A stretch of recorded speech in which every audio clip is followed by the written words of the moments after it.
Buenos días, queridos hermanos. Damos gracias a Dios por poder tener esta reunión, aunque sea de esta manera, a través de un audio. Y no quisiera entrar en mayores detalles sobre todo lo que se está viviendo y sobre esta nueva restricción que tenemos, sino ir directamente a la palabra de Dios. Es ella la que nos alienta, es ella la que nos consuela, es ella la que nos da fortaleza, porque es Dios quien ha escrito su propia palabra y Dios es el que está detrás de todo. Así que vamos a ganar el tiempo, vamos a aprovechar el tiempo, como dice la misma palabra de Dios, y vamos a ir directamente a ella para que en esta mañana nos pueda instruir, nos pueda corregir, nos pueda de alguna manera también dar todo eso, todas esas herramientas que necesitamos para nuestra vida diaria. Vamos a orar para pedir al Señor que bendiga su palabra. Bendito Padre, gracias te damos por tu palabra, porque ella es la vida misma, es la que transmite, Señor, tu vida, tu aliento, ya que ha sido exhalada por ti. Y, Señor, te damos gracias por ella, porque realmente nos ayuda en estos tiempos difíciles. Señor, que en esta mañana, al ver tu palabra, podamos aprender, podamos entenderla y también en lo que nos corresponda poder aplicarla a nuestra vida cotidiana. Señor, gracias por tu preciosa palabra y por todo lo que ella nos transmite. Bendice a los hermanos en este día, cada uno en particular. Te lo pedimos en el nombre del Señor Jesucristo. Amén y amén. Queridos hermanos, nosotros estamos viendo cómo enfrentar nuestras luchas diarias y a través de los distintos domingos del mes de abril y lo que va de mayo hemos tratado distintos aspectos porque son muchas nuestras luchas diarias como cristianos que debemos enfrentar. Hoy quisiera, y por supuesto que, como siempre digo, en pocos minutos no se puede, digamos, explayarse todo lo que uno quisiera, porque además la palabra de Dios tiene muchas referencias, muchas enseñanzas de todos los temas, mis hermanos.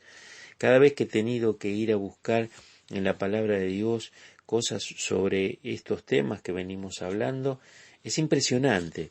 De los temas que hablemos hay un montón de referencias, un montón de consejos, un montón de mandamientos y realmente la palabra de Dios es riquísima en cuanto a todo esto que nos puede enseñar y dar. Hoy vamos a hablar cómo enfrentar los conflictos familiares. Como decía recién, obviamente que podríamos hablar de muchos aspectos de los conflictos familiares que existen, pero no nos va a dar el tiempo, pero por lo menos en esta mañana poder tener no solamente el consejo, la guía de la palabra de Dios, sino también algunos consejos prácticos que nosotros deberíamos aplicar para poder mejorar nuestras relaciones familiares. Y miren, los problemas familiares no son nada nuevo. En un mundo caído, digamos, a quien debemos amar más, es decir, a nuestras familias, a menudo se convierten en aquellos con quienes más peleamos. Creo que todos tenemos experiencias de este tipo, ¿no es cierto? Yo recuerdo una frase que decía, si no me equivoco, el pastor Lieber, hablando sobre la Navidad y sobre, digamos, el aspecto que era muy común, por lo menos hace muchos años atrás, es que se juntaran las familias, ¿no es cierto? Los hijos, los primos, los tíos, los abuelos. Y él decía que la Navidad muchas veces era el tiempo para pelear entre familias, ¿no es cierto? Porque a veces no se veían por largo tiempo y algo pasaba en esa noche o en ese día de Navidad y surgían, digamos, reproches, surgían quejas, peleas que muchas veces pasaban dentro de las familias, ¿no es cierto? Ahora, la Biblia no encubre el pecado, mis hermanos, y registra una serie de problemas familiares. Si empezamos por Adán, cuando le echó la culpa a su esposa, ¿se acuerdan? Que en definitiva era como echarle la culpa a Dios, porque Adán le dice, la esposa que tú me diste fue la que me hizo comer y caí, ¿no es cierto? Pero ya empezó el problema allí. Ni hablar en lo que podríamos decir la rivalidad entre hermanos, cuando surgen los problemas en distintas historias, y nosotros, por ejemplo, tenemos la historia de Caín y Abel, de Jacob y Esaú, de José y sus hermanos, ¿no?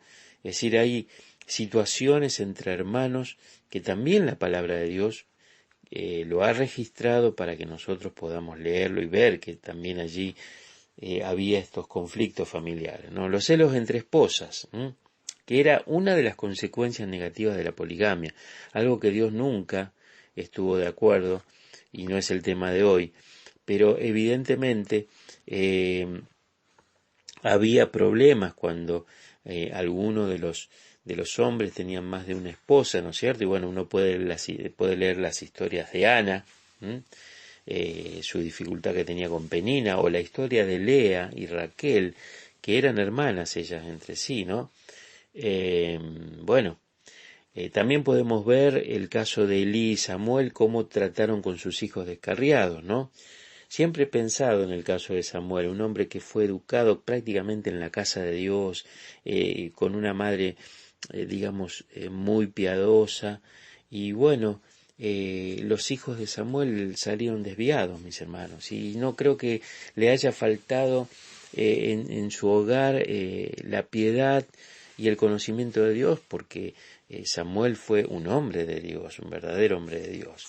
Y de Elí, bueno, también sabemos que él era el sacerdote que estaba en ese momento, a cargo, y sus hijos hicieron cosas terribles, por las cuales Dios tuvo que traer un castigo. Pero bueno, hay un montón de casos, los hijos de Aarón también, hay tantos casos que uno puede ver.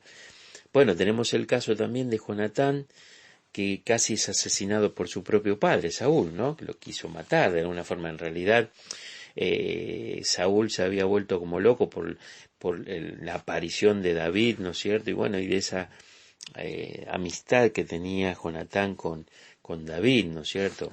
Y al hablar de David, David fue quebrantado por la rebelión de su hijo Absalón, y los problemas familiares que tuvo David con sus hijos, sus hijas, un montón de cosas que la Biblia no lo oculta, mis hermanos, lo muestra, y es evidente que esto nos habla de que los problemas familiares, los conflictos familiares vienen de lejos.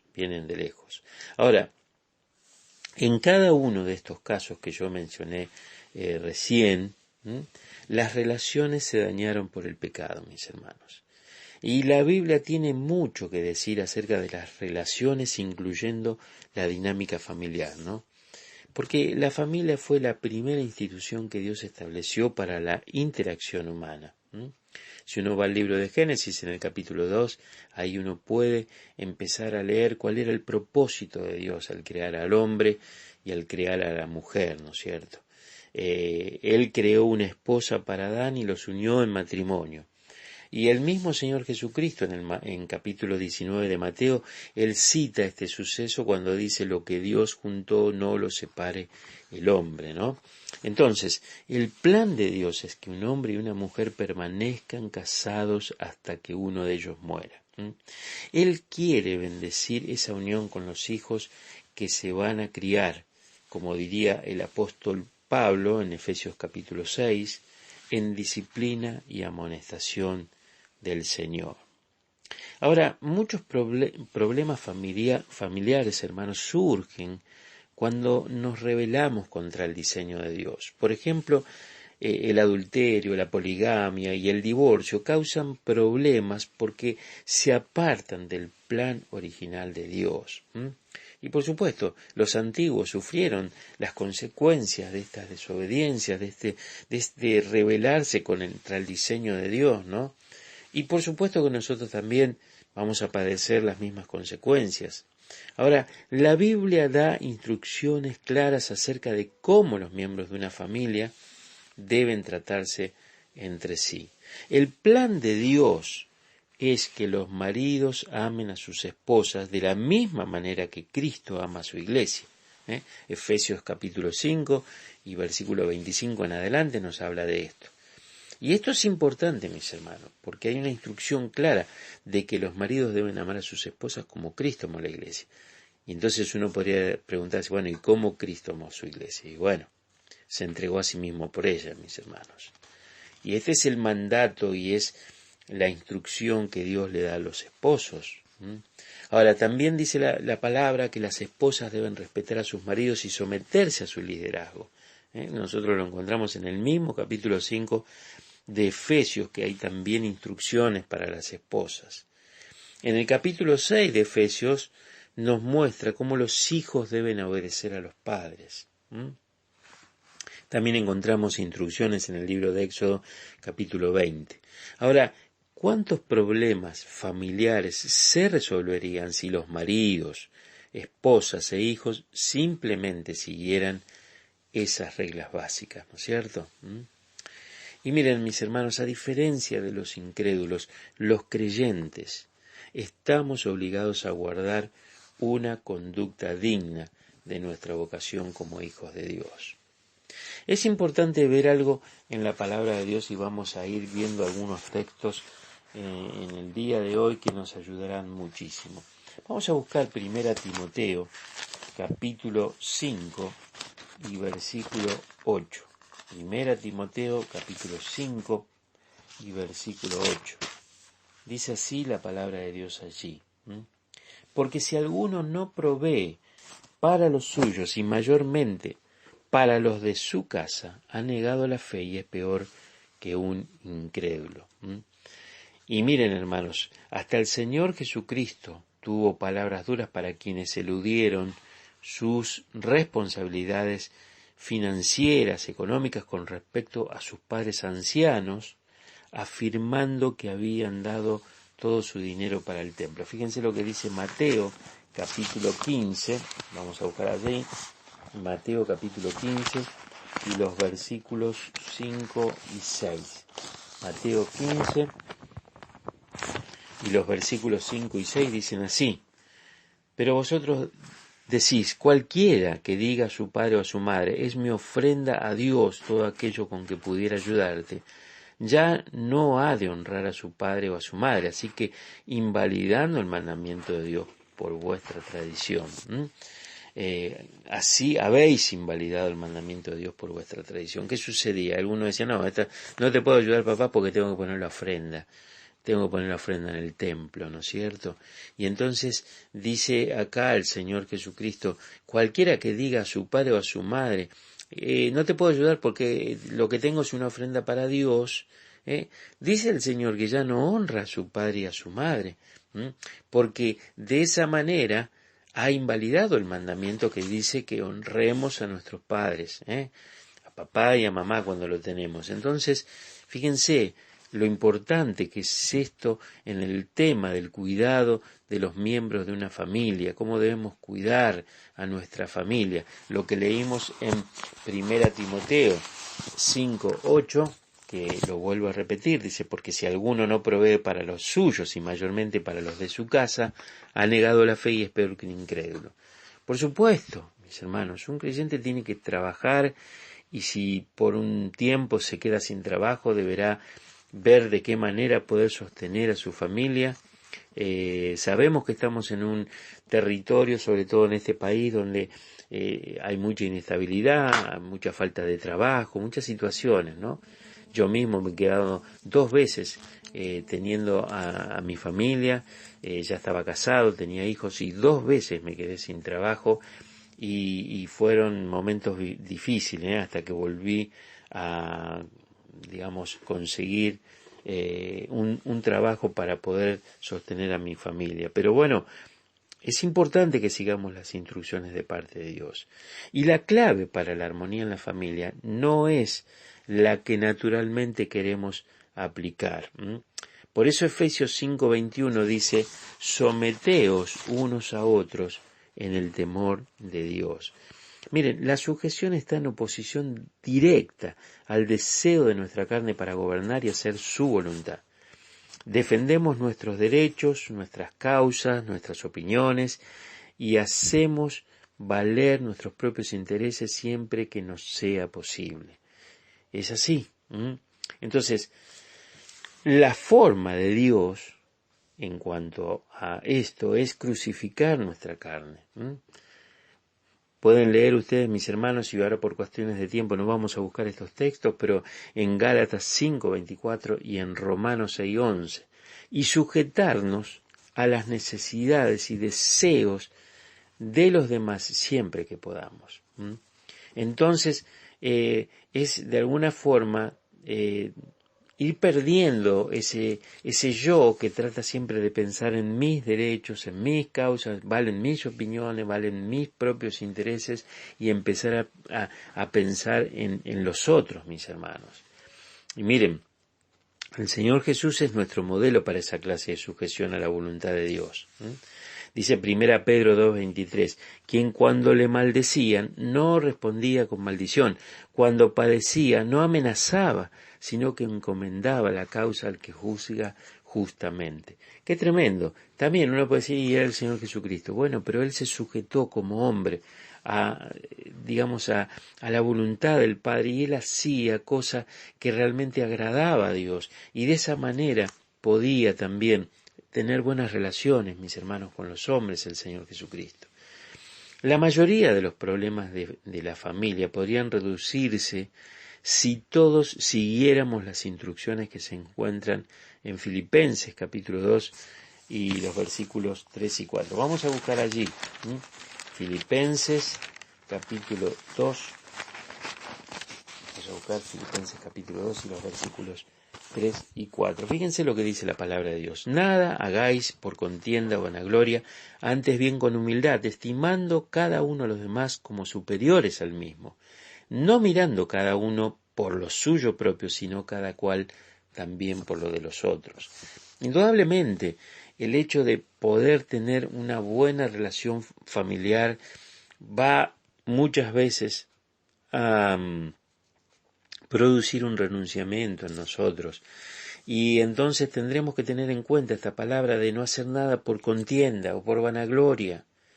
Y dice aquí, antes bien con humildad, estimando cada uno de los demás como superiores a uno mismo, y no es fácil esto, mis hermanos, pero es el principio de Dios, que por supuesto siempre va en contra de lo que nosotros hacemos, o mejor dicho, nosotros siempre vamos en contra de lo que Dios ha dicho. Ahora, si queremos que los problemas se resuelvan, debe haber una disposición del corazón. Y tenemos que tener presente que es necesario, mis hermanos, cerrar el círculo de las ofensas al interior de la familia. Aunque nos tome tiempo y esfuerzo, cerrar ese círculo de las ofensas demanda compromiso y perseverancia, mis hermanos. Hay un autor de libros y también da conferencias que se llama Gary Rosberg, que escribió esto, mis hermanos. Se necesita valor para restaurar y reconstruir una relación, sin importar de qué lado de la ofensa te encuentres. Se necesita paciencia, tiempo, confianza y en algunas ocasiones hasta lágrimas antes de llegar a un arreglo. Y tenemos que pensar, mis hermanos, que los conflictos familiares se pueden resolver. Ahora, demandan de nuestra parte reconocimiento y arrepentimiento por el error cometido y disponernos, mis hermanos, a arreglar las cosas con la ayuda de Dios. Y sobre todo con esto, mis hermanos, con la ayuda de Dios, no con nuestras fuerzas, porque no es, ni aconsejable, ni va a producir realmente resultados verdaderos, ¿no es cierto? Y es imperativo, como enseñan las Escrituras, que hagamos un alto en el camino y nos evaluemos interiormente con la ayuda de nuestro Supremo Señor, ¿no? El Salmo 139, versículo 23 y 24, dice, examíname, oh Dios, y conoce mi corazón. Pruébame y conoce mis pensamientos, y ve si en mí hay camino de perversidad, y guíame en el camino eterno. Esto habla de un autoexamen, mis hermanos. Y uno tiene que, en sinceridad, cuando está pasando conflictos familiares, hablar y decirle, Señor, examiname y probame y mostrame si realmente estoy equivocado y guíame por el camino de la verdad. Señor, tal vez en mí hay perversidad que no estoy viendo y Señor, ayúdame para poder verla, reconocerla y caminar en el camino que tú me dirijas, que es el correcto, Señor. Entonces ese examen o autoexamen que uno tiene que hacer, lo tiene que hacer delante de Dios con por supuesto, en oración y con un espíritu de saber escuchar lo que Dios quiera decirnos, ¿no? Ahora yo quisiera compartir algunos pasos o algunas, digamos, enseñanzas prácticas para poder, como decía antes, cerrar ese ciclo de ofensas en la relación que hay en el matrimonio o muchas veces con nuestros hijos, ¿cierto? Y bueno, lo primero es disponer el corazón para un cambio. Y obviamente, digamos, este texto que yo les acabo de leer, del Salmo 139, 23 y 24, digamos, entra perfectamente en esto, ¿no? Es decir, nosotros tenemos que disponer nuestro deseo de autoexaminarnos para cambiar, para que Dios nos muestre dónde debemos cambiar. También tenemos que reconocer que quizás no tengamos la razón, mis hermanos. Vamos a leer Filipenses, capítulo 2, y parte de lo que ya hemos leído antes, del versículo 3, dice, nada hagáis por contienda o vanagloria, antes bien con humildad, estimando cada uno a los demás como superiores a él mismo, no mirando cada uno por lo suyo propio, sino cada cual por lo de los otros. Haya pues en vosotros este sentir que hubo también en Cristo Jesús. Entonces, a veces tenemos que, digamos, buscar en nosotros y reconocer que a lo mejor no tenemos la razón. Entonces, cuando uno reconoce eso, tiene la posibilidad de cambiar, mis hermanos. Y en este caso, como dice Filipenses, no mirando lo de uno mismo, sino poniendo la vista en las cosas o en los pensamientos o en las acciones de los demás, a ver cómo podemos ayudar para que realmente esa situación, digamos, crítica o esa situación conflictiva pueda cambiar, ¿no es cierto? Otro punto que podríamos ver o decir, en este caso sería que debemos identificar el error recurrente en nuestra relación con la familia. Porque muchas veces tenemos repetición de errores. Es decir, el mismo error lo vamos repitiendo una y otra vez. Entonces necesitamos identificarlo. A veces nos cuesta, pero necesitamos identificar cuál es ese error recurrente que produce de un conflicto con nuestra familia, sea con nuestra esposa, con nuestros hijos. Otro punto que necesitamos entender también es que debemos reconocer que la familia está por encima del orgullo y la arrogancia personal que a veces manejamos en nuestro interactuar diario, mis hermanos. La familia está por encima de mi orgullo, de mi arrogancia personal. Esto tenemos que tenerlo siempre presente, porque la familia es lo más importante que Dios ha creado como institución. Entonces debemos defenderla y para eso necesitamos reconocer que la familia está por encima de nosotros mismos, ¿no es cierto? Otra cosa que podemos decir es que debemos expresarle a nuestra familia que nos causó un enojo, ¿no es cierto? A veces no lo hablamos, pero entonces hay que decirle a la persona que causó la situación qué le molesta o qué me molesta. Miren, mis hermanos, a veces nos callamos, sabemos que las cosas nos molestan, pero no somos francos y no somos directos, por supuesto, en un espíritu de paz, pero necesitamos expresar a aquel que causó algo y que produjo un enojo en nosotros, eso que hizo. Necesitamos decirlo, porque volvemos a lo que vimos al principio. Tal vez esa persona también tenga que reconocer que quizás no tiene razón, y la razón la tenemos nosotros, pero a veces nosotros nos enojamos, pero no hablamos con esa persona para que podamos resolver esa situación, ¿no es cierto? Entonces es importante esto, mis hermanos. Otra cosa que es muy importante es que si nosotros fallamos, si vos fallaste, si usted falló, si yo fallé, pidamos perdón. Pidamos perdón. Miren, hermanos, el perdón es liberador y otro día vamos a hablar sobre el perdón, pero si nosotros nos equivocamos, necesitamos pedir perdón. Necesitamos presentarnos y decirle a las personas, me equivoqué, te pido que me perdones. Y eso es algo que vuelve otra vez a unir las relaciones que están afectadas y en conflicto, ¿no es cierto? Otra cosa que necesitamos hacer es disponernos a hacer concesiones mutuas en el proceso de buscar salidas concertadas al conflicto. Obviamente que a veces uno dice la culpa es tuya, la culpa es mía. Muchas veces las responsabilidades son compartidas y obviamente será necesario concesiones mutuas para poder llegar en algún momento a concertar la salida al conflicto, ¿no es cierto? Entonces necesitamos cada parte ceder un poco. Y esto es importante, porque a veces una de las partes no cede nada, pero bueno, que nosotros podamos iniciar esa acción, esa actitud de poder ceder ante ese conflicto que estamos viviendo y orar al Señor, por supuesto, para que realmente la otra persona también lo entienda. Y es importante también prepararnos para escuchar las razones de nuestro cónyuge o de nuestros hijos en algo que les ha causado enojo o molestia a ellos. Vamos a leer Santiago capítulo 1. Santiago capítulo 1 y dice así el versículo 9. El hermano que es de humilde condición, gloríese en la exaltación.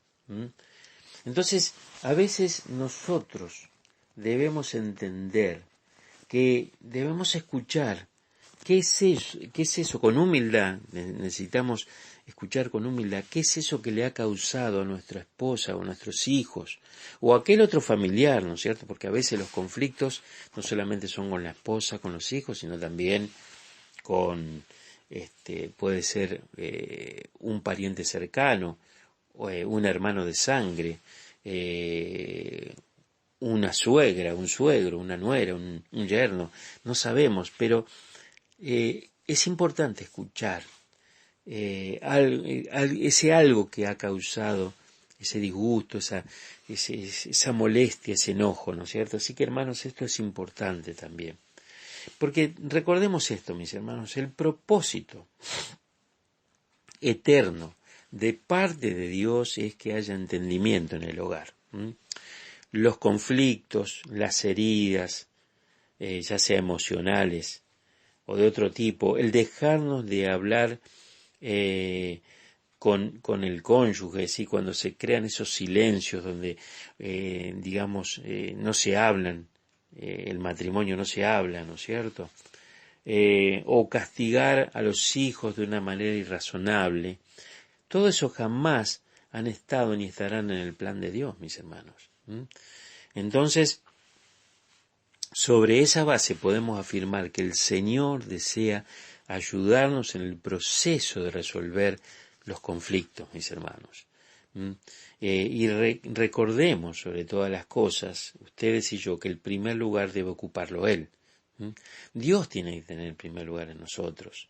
Y eso nos va a ayudar a poder tomar pasos prácticos, razonables y también sabios para poder restaurar y solucionar aquellos conflictos que se van presentando, ¿no es cierto? Entonces, el primer lugar lo debe ocupar Él. Y si lo hacemos, eso nos va a asegurar la victoria y nuestra realización familiar para que sea realmente plena. Entonces, esto es importante que nosotros podamos hacerlo, ¿no? Porque, como dije hace un instante, todo el tema de los conflictos, las heridas emocionales, el dejar de hablarnos, el castigar a los hijos de una forma, digamos, irrazonable, incomprensible, no ha estado en el plan de Dios ni lo va a estar, ¿no es cierto? Entonces, es importante que hoy hagamos un alto en el camino, porque si estamos pasando por una situación de conflicto, esto lo requiere, ¿no es cierto? Y esto es algo que realmente nos va a ayudar. Debes evaluar tú, mi hermana, mi hermano, debo evaluar yo en qué he fallado.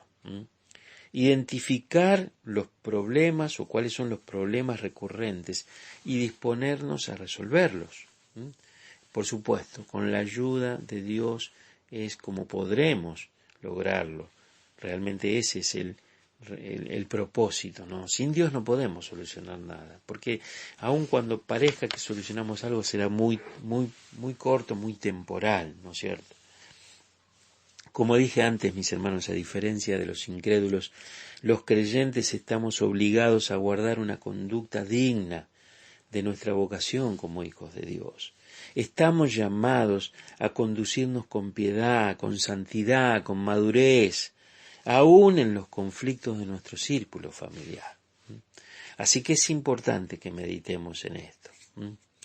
Y para terminar, mis hermanos, algunos aspectos que debemos considerar cuando tratamos los conflictos en la familia, ¿no es cierto? Primero, es importante destacar la importancia de la mansedumbre, mis hermanos.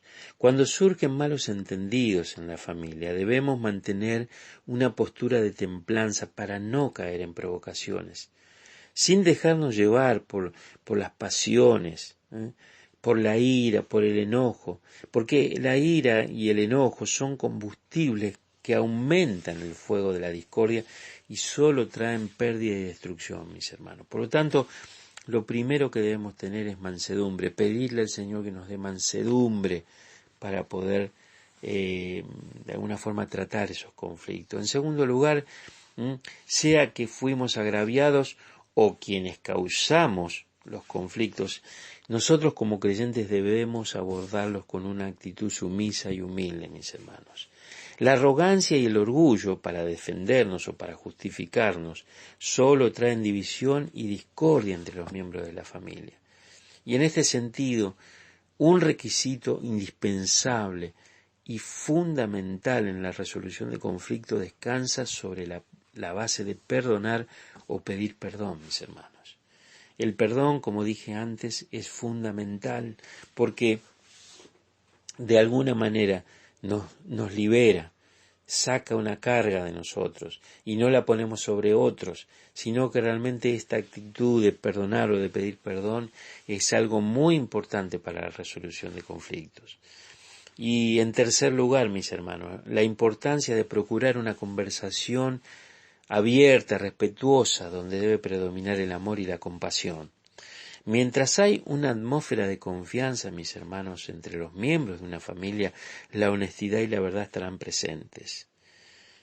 Sin embargo, es importante decir esto también. Tengo que decir esto también, que es muy importante, mis hermanos. Sin embargo, esto no quiere decir que vamos a dejar pasar por alto las ofensas, el maltrato, la desobediencia o el pecado. No, de ninguna manera. Debemos procurar abordar estas cosas con la mira de no volver a repetirlas. Pero mientras el amor prevalezca, la verdad llegará como una, como una solución que dará resultado, mis hermanos. Por lo tanto, debemos poner amor y compasión en la resolución de nuestros conflictos y, por supuesto, sin dejar pasar por alto las cosas que realmente hayan ocurrido, ¿no es cierto?, ofensas, maltratos, etcétera, debemos resolverlo con una actitud respetuosa y también llena de amor y de compasión, ¿no es cierto? Por supuesto, la oración individual y colectiva es la base de donde descansa y reposa toda solución y victoria en los conflictos, mis hermanos. El creyente que acude a Dios, deposita su confianza en Él y espera una intervención divina cuando vamos a orar. Esto es importante, mis hermanos. Por eso la vida de oración es muy valiosa, porque no solamente vamos a orar cuando tenemos un problema, una dificultad, debemos orar siempre. Por eso el apóstol enseñaba que debemos orar siempre, para que cuando se presenten los conflictos no sea nada nuevo orar.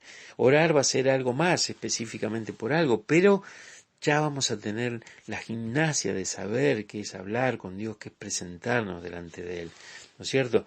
Y nosotros, en medio de los conflictos, debemos acudir a Dios, debemos orar, poner nuestra confianza en Él.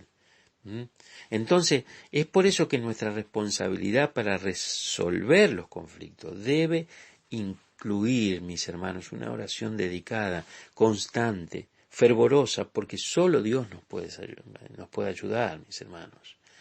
Entonces, tengamos en cuenta todo esto. Y es importante también, y con esto estoy terminando, recalcar dos aspectos para la solución de conflictos familiares. El primero tiene que ver con una disposición de hacer un seguimiento, ¿no es cierto? Es decir, en los días siguientes en que empecemos a hacer esto, de poner nuestras actitudes, como dije antes, seguir esos consejos que yo estuve compartiendo, hacer un seguimiento días o semanas después con el fin de asegurarnos la estabilidad familiar. Es decir, tenemos que ver si eso está realmente produciendo efecto, si realmente todo lo que estamos poniendo en práctica no soluciona el conflicto. Entonces tenemos que ir al segundo aspecto, ¿no es cierto? Es que si los conflictos persisten, entonces los miembros de la familia, la esposa, el esposo, los hijos, deben reconocer sus limitaciones y la necesidad de ayuda de parte de sus líderes espirituales, ¿no? Pastores, líderes o consejeros, ¿no es cierto? Porque, miren hermanos, cuando algo se escapa de nuestras manos, y en especial las cuestiones familiares, debemos ser lo suficientemente humildes en reconocer nuestra necesidad de ayuda. Miren, mis hermanos, esto es fundamental. Necesitamos pedir ayuda. Muchas de las cosas que suceden en las iglesias, mucha destrucción de familias por divorcios, muchas veces producidos por adulterio, por otras causas, se podrían haber evitado si las personas hubieran pedido ayuda en el momento adecuado y a tiempo. Y nosotros sabemos de que es importante todo lo que hemos visto y por supuesto que la oración es vital también, pero si los conflictos no se resuelven, mis hermanos, necesitamos pedir ayuda. Y esa ayuda puede venir de un pastor, de un consejero, de un líder, de un hombre espiritual, una mujer espiritual que pueda guiarnos, que pueda ayudarnos, que pueda saber de mi situación, de tu situación y que pueda, de alguna manera, guiarnos con la sabiduría de Dios a una resolución verdadera, ¿no? del conflicto que estamos viviendo. Así que, mis hermanos, esto ha sido lo que quería compartir con ustedes. Me hubiera gustado estar en el templo para hablarlo personalmente. Sé, como dije al principio, que esto no es todo lo que uno puede recibir para poder enfrentar los conflictos familiares, pero sí creo que Dios nos ha hablado esta mañana con algunos principios fundamentales y que será muy importante que nosotros lo podamos atender y, llegado el caso, aplicarlos totalmente a nuestra vida. Bueno, mis hermanos, el Señor les bendiga, que podamos tener un día del Señor con su paz y su bendición, y seguiremos en contacto por ahora a través de estos medios, pero oremos para que el Señor nos permita volver a abrir las puertas del templo y juntarnos nuevamente. El Señor les bendiga, mis hermanos.